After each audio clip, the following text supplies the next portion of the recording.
Salam əziz müdavimlər, xoş gördük sizi. Mən Kurikulum Hazırlıq Mərkəzinin rəhbəri və təlimçisi Aytəkin Rəsulova. Bu gün sizə MİQ tipli 10 sualın izahını vermək istəyirəm.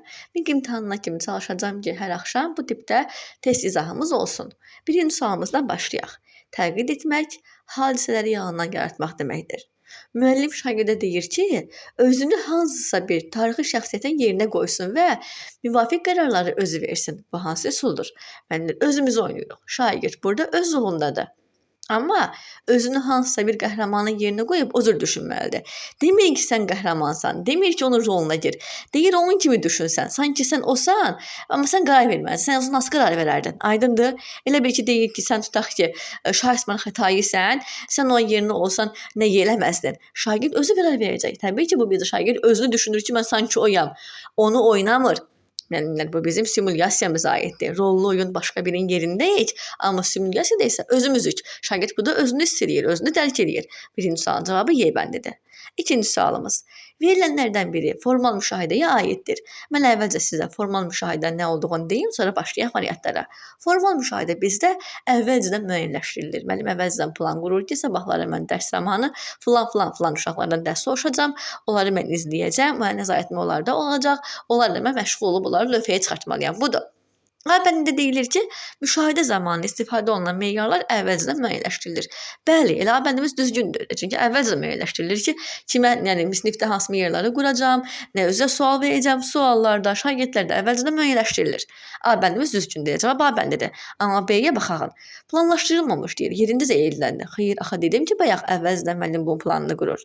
B bəndində deyir ki, C bəndində deyir ki, dərs zamanı müəyyənləşdirilir. Dərs zamanı xeyr, əvvəlcədən müəllim bunu müəyyənləşdirməlidir. Dərs zamanı olan qeyri-formal müşahidədir. Deyir ki, bu nəticələri summativə yazılır. Xeyr, bu formativə aiddir. Müəllim bununla bağlı şagirdə rəy verir.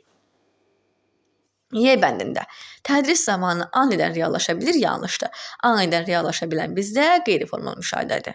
Növbəti sualımızda. Tural müəllim şagirdlərə deyir ki, dilemma verir uşağa. Deyir, düşün ki, bir evdə yanğın baş veribdir. İçəridə insan qalıb. Sən nə edərsən? O adamı xilas mı edərsən? Kənardan mı izləyərsən? Amma elə cavab verməlisiniz ki, səlahiyyət və sosial nizama aid olsun. Səlahiyyət və sosial nizama aid olanlar qanun tərəfdarıdır. Hər şeyi qanunlarla görməyin tərəfdarıdır. Qanunla buraxır hər işi. Baxaq indi. Deyir ki, bəndə xilas edərəm. Görsünlər ki, mən necə xeyirxaham. O bizim qəbul olunmaya aiddir. Özünün planı çəkir ki, mən necəyəm cəmaət tərəfindən qəbul olunmaq. Bəli, deyir, xilas edərdim B bəndində. Həmin insanın yaşamağa haqqı var. Bu bizim universal etik prinsiplərə aiddir. C bəndində xilas etməzdim. Valideynlərim məni cəzalandırardılar. İtaifə cəzaya aiddir. D bəndə deyir ki, yanğın söndürən çağırardım. Yanğın söndürən çağırmaq bizdə artıq bu səlahiyyət və sosial nizama aiddir. Y bəndə deyir ki, xilas etməzdim, çünki yanan mənim evim deyil. Bu isə bizdə individualizmə aiddir müəllimlər. Cavabımız D bəndidir. Növbəti suala baxaq. Həyat bilgisi dərsində müəllim sual verir ki, verdiyim suala öz həyatlarından nümunələr gətirməyə əhəmiyyət vermirəm. Müəllim şagirdlərə sual verir. Deyir, uşaqlar suala həyatlarından nümunə ilə bağlı cavab verirlər. Amma müəllim deyir ki, ancaq elmi cavabları qəbul edirəm. Müəllim nəyi pozur? Müəllim burada şagirdlərə seçim haqqı vermir. Müəllim burada şagirdləri nəzərə almır. Müəllim onlara dəstək olmur ki, onlar hər hansısa bir şeyi anladıqları formada ifadə etsinlər. Bu da müəllimlər bizdə dəstəkləyici mühitin pozulmasına aiddir. Müəllim şagirdlərə dəstək olmalıdır ki, şagirdlər baxın, şagird ümumilik öz marağını eləməkdir, öz marağını bildirməkdir. Şagirdin arzusu istəyi ilə bağlıdır, düzdürmü? Amma bu da müəllimlə təmiz başqa aspektdən baxırıq bu suala. Bu da müəllim deyir ki, ancaq mənə elmi cavab verin. Yəni müəllim şagirdlərə dəstəkləyici mühit nədir? Uşaqlara kömək eləmək, yanında olmaq, psixoloji təsir etmək, dəstək olmaq. Müəllim bunlara əksinə deməlidir ki, mən sizə dəstək oluram, nə cür istəyirsinizsə o cür deyin. Amma müəllim əksinə burada şagirdlərə ancaq elmi cavablar vermələrini istəyir. Müəllim şagirdlərə qarşı dəstəkləyici mühiti pozur müəllimlər burada. Cavabımız C bəndidir. Növbəti sualda üyuluğu müəyyən etmək lazımdır. Qeyri-verbal bullying. Bullyingin məqsədli formada fiziki zorakılıq göstərməsidir. Xeyr, qeyri-verbalda sözsüz formadadır burada. Bu qeyri-verbal bullyingdə elə qeyri-fiziki növüdür. Burada fiziki zorakılıq yoxdur. B bəndində deyir ki, vasitəsiz bullying başqa bir insan tərəfindən həyata keçirilir. Üçüncü şəxs var, yanlışdır. Bu vasitəliyə aiddir. D bəndində deyir ki, bir bullying budur ki, şəxsin hər hansısa bir sosial qrupdan uzaqlaşdırılmasıdır. Elə bu sosial bullyinqə aiddir. Y bəndində deyir ki, sosial bullyingdə sözlü alçaldılma var. Sözlü alçaldılma verbal bullyingdir. Amma C bəndində deyir ki, qeyri-fiziki bullyingdə fiziki kontakt yoxdur, təmassız baş verən bullying növüdür. Bəli, təmassızdır qeyri-verbal, qeyri-fiziki bullying. Növbəti də deyir hansı Vygotskyinin sosial inkişaf nəzəriyyəsinə aiddir. Deyir yuxarı təfəkkür səviyyəsində həm tənqidi, həm də yaradıcı təfəkkürün xüsusiyyətlərini görmək olar. Okay, təfəkkür səviyyəsinə aiddir. Həm yaradıcı, həm tənqidi. Bu bizdə axı Vygotsky sözlərinə aid deyildir. Yəni heç bizim aid ola bilər qismən də olsa tutaq ki, nəzəriyyələrimizdən bəlkə də uşağın zehni inkişafından bağlı olan nəzəriyyə aid ola bilər, amma burada Vygotskynin heç nə yoxdur. B bəndində şagirdləri tərəfləyən zaman onların şəxsi keyfiyyətlərinin vurğulanması akademik nəticələrinin davamlı yüksəlməsinə səbəb ola bilər. Yanlışdır. Şagirdi tərəfləmək onlarda daha da aşağı salır. Çünki uşaqda bir özgüvən formalaşır. Şagird artıq uşaq tərəfləmək olmaz. Şəxsi keyfiyyət niyə tərəfləyək ki, bu şagirdə qapalı düşüncəyə keçirdirir. Karl Dweckə ziddir. C bəndi özünü qiymətləndirmə, şagirdin öyrənməsini təmin edən açar məqamdır. Şagird bəli özünü qiymətləndirə bilər, özünü dəyərləndirə bilər, özünlə bağlı qərar verə bilər, düzgündür. Məqsədyönlü öyrənmə üçün tələb olunan əsas şərt şagirdin marağı və istəyidir. Şagirdin marağı və istəyi ön planda olması bizdə Vygotskyinin sözü yox, Piaget'in sözüdür. Sonra Y bəndində uşaqların bir-biri ilə ünsiyyətinin, onların nitq qabiliyyətinin inkişafında, yəni konsepsiyaların öyrənilməsində mühümdür. Bəli, elə Vygotsky ünsiyyətin, nitqin, dilin, sosiallığın tərəfdarı deməlidir. Cavabımız Y bəndidir.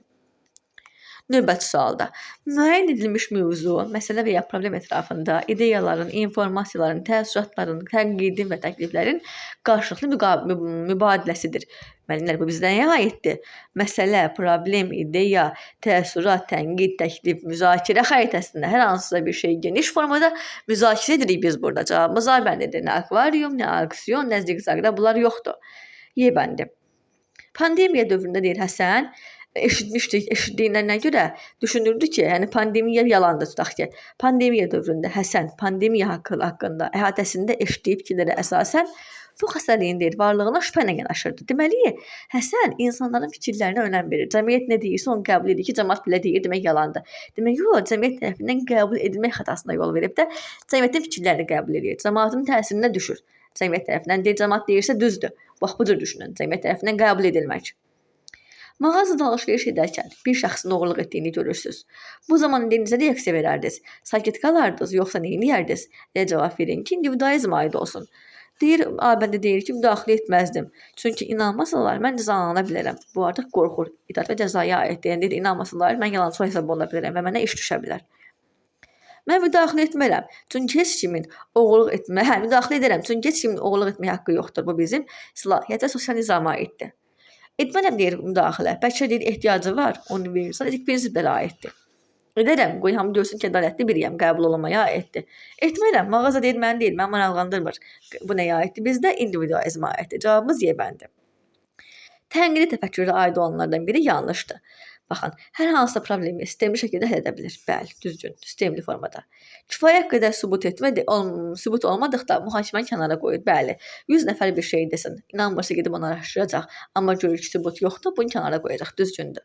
Arqumentlər müəyyənləşdirə bilir, düzgündür. Ətrafdakı insanların fikrinə diqqətlə qulaq asır. Bəli, insanların dediyinə qulaq asır ki, tam düzgün qərar verə bilsin, tam sübut edə bilsin, düzgündür.